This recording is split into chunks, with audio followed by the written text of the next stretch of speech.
Monsieur le Président de la République, le 24 février 2019, à l'issue du premier tour de scrutin de l'élection présidentielle, vous avez recueilli 2 555 426 voix, soit plus de 58% des suffrages exprimés, ce qui vous a permis d'obtenir la majorité absolue requise pour être élu au premier tour. En vous réélisant avec cette forte majorité dans un scrutin marqué par un taux de participation rarement égalé, plus de 66% des électeurs ayant accompli leur devoir civique, le peuple sénégalais souverain vous a renouvelé sa confiance. Cette consultation électorale, qui s'est déroulée dans des conditions de transparence telles qu'il n'a été relevé aucun fait ni aucune irrégularité de nature à altérer la sincérité et la crédibilité du scrutin, n'a du reste donné lieu à aucune contestation. En conséquence, le Conseil constitutionnel, en application de l'article 35 de la Constitution, vous a proclamé élu président de la République. En cette journée du 2 avril 2019, dans cette séance publique et solennelle, le Conseil constitutionnel, conformément à l'article 37 de notre loi fondamentale, va recevoir votre serment et vous installer dans vos fonctions. Par cette cérémonie quasi rituelle, il vous incombe de prendre un engagement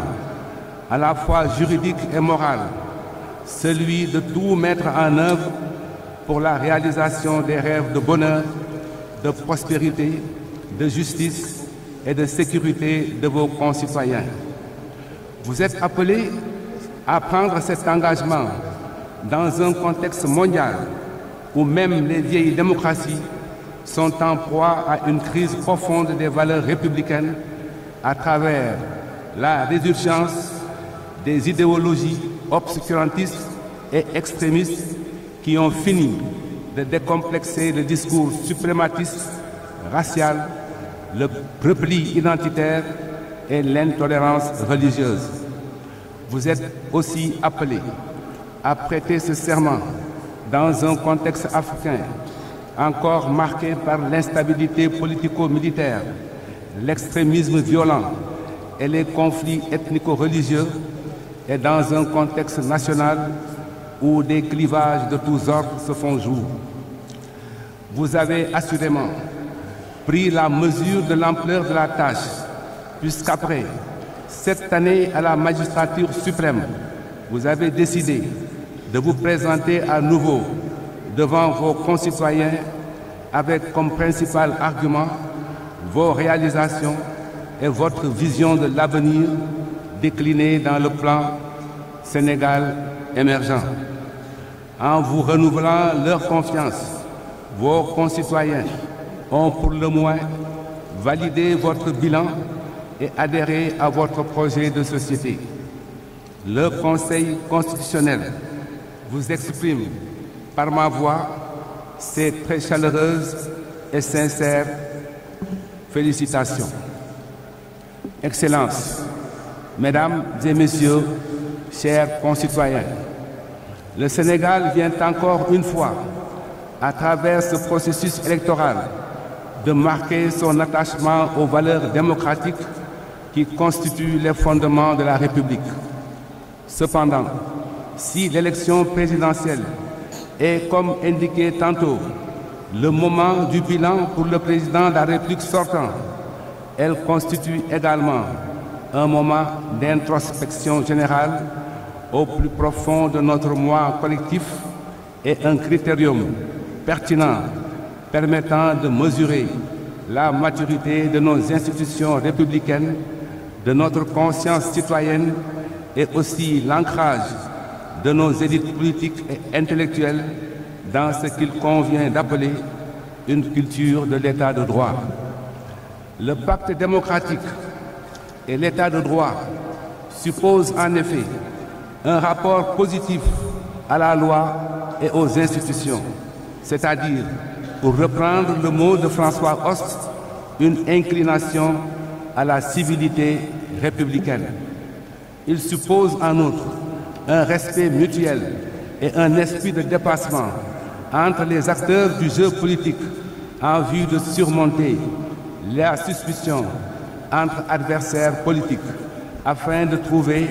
un minimum de consensus sur les questions essentielles, notamment en matière électorale. Il suppose enfin la participation active à la vie de la cité de personnalités indépendantes et suffisamment équidistantes, des partis qui pourraient se retrouver en situation de conflit pour se donner la légitimité d'arbitres ou de médiateurs impartiaux en vue de la pacification de l'espace social et politique. Il semble bien que des efforts soient encore nécessaires en la matière. L'histoire politique du Sénégal n'a certes pas été un long fleuve tranquille. Parfois, elle a en effet mis en présence des adversaires irréductibles. Ces derniers ont cependant toujours su prendre suffisamment de hauteur pour s'asseoir autour d'une table afin de trouver des points d'équilibre improbables et des consensus inédits en vue d'aller toujours plus avant dans notre longue marche sur le chemin de la démocratie. Force est de constater aujourd'hui une mutation des mœurs politiques à travers la substitution au dialogue fécond de monologues parallèles, faits d'invectives et de calomnies dans les médias et les réseaux sociaux. C'est fort de ce constat que le Conseil constitutionnel, malgré le caractère non public et non contradictoire de ces procédures,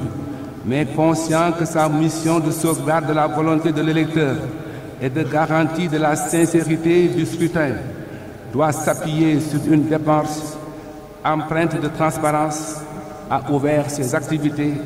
à la présence des représentants des candidats et à des personnalités sans affiliation connues à une entité politique. Ce choix se justifiait par le souci d'instaurer un climat apaisé, non pas au sein de la société, dont la sérénité n'a jamais été prise à défaut, mais entre les différents acteurs politiques. Le Conseil constitutionnel ne se faisait cependant pas d'illusions, car la contestation principielle de la loi sur le parrainage et la confiscation du débat citoyen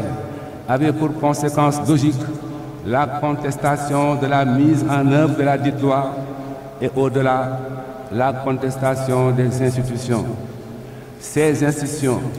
si souvent prises à partie aujourd'hui, sont pourtant celles qui, en l'espace de 12 années, ont permis 2 alternances démocratiques. C'est pourquoi il faut rendre hommage aux forces de défense et de sécurité, à l'administration chargée des élections, à la Commission électorale nationale autonome,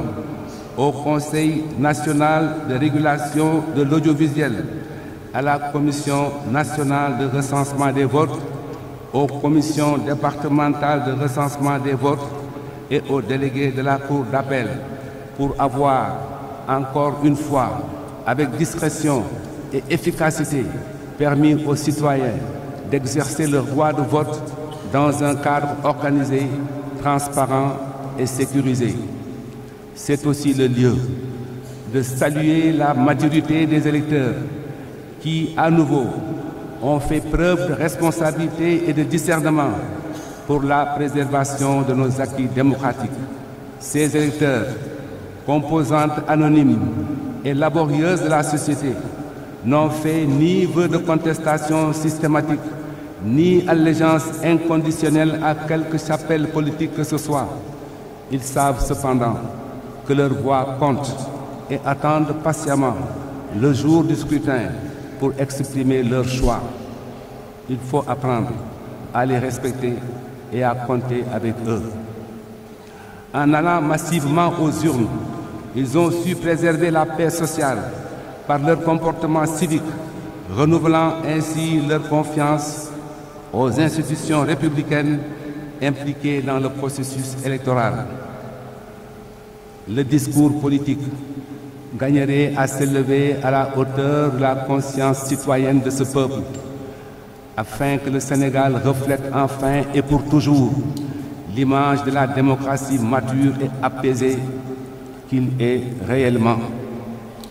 Monsieur le Président de la République, si cette élection du 24 février 2019 a été si particulière, c'est aussi, et peut-être surtout, parce que de nouvelles perspectives économiques